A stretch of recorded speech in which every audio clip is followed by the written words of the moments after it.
खुलुमबाय दिनैनि हाबाफारिया जादों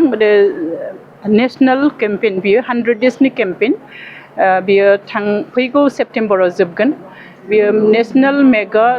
सेरिकालचार टेक्नोलॉजी ट्रान्सफर केम्पेइन बियो हादरनाङैनो जाबाय थादों जोंनि BTC नि मोनबा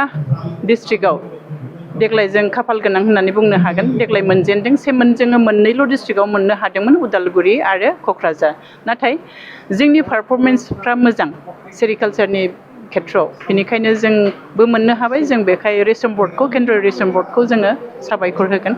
आरो केम्पेइना बेनोसै जोंहा मोनफ्रोमबो डिस्ट्रिक्टआव गासै मोनदाइन बिदि प्रग्राम जादों बेवहाय दिनै 5थि नम्बर प्रग्राम आरो मोननैसो थाबावगोन बेवहाय जोङो गोबांथार जोबनाय लोगो लोगो आलदा आलदा बिसयावहाय मेनानो जाबाय जोंनि एवारनेस जों सांग्रांथि लाबोनाय जोङो एम्फौ लानायखौ जिहेतु जोङो गोदोनिफ्रायनो कालचार ट्रेडिसन हारिमुजों गोरोबनाय बिदि होननानै जोङो गोग्गानानैल' लाबाय थायो खिन्थु जों बेखौ फालांगियारि बिथिङाव जोङो बारा गोसो होआ जोंहा लाबानो जायो रानलायनानै जाबानो जायो बे मोनसे माबायाव थाबाय थायो बे मोनसे मेन्टेल सेटआव ना थ' जोङो बे प्रग्रामनि गेजेरजों जों मिन्थिनो मोनो जे साइन्टिस्टआ जि जोंनो नलेज होबाय लेब टु लेन्ड ना लेबरेटरियावहाय मा गोदान टेक्न'लजिफोर डेभेलप जादों बेखौ बिथांमोनहा जोंनो राननानै होफैदों बेखायनो आं आसा फारियो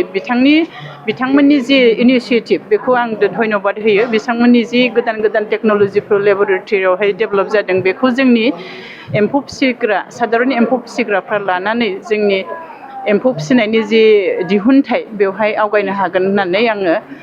आसा खालामो बिथांमोननि जि गोदान टेक्न'लजिफोरखौ लानानै दिहुनथाइजों लोगोसे रांखान्थि बिथिङावहाय जौगाहोसिननो हागोन होननानै आङो आसा खालामो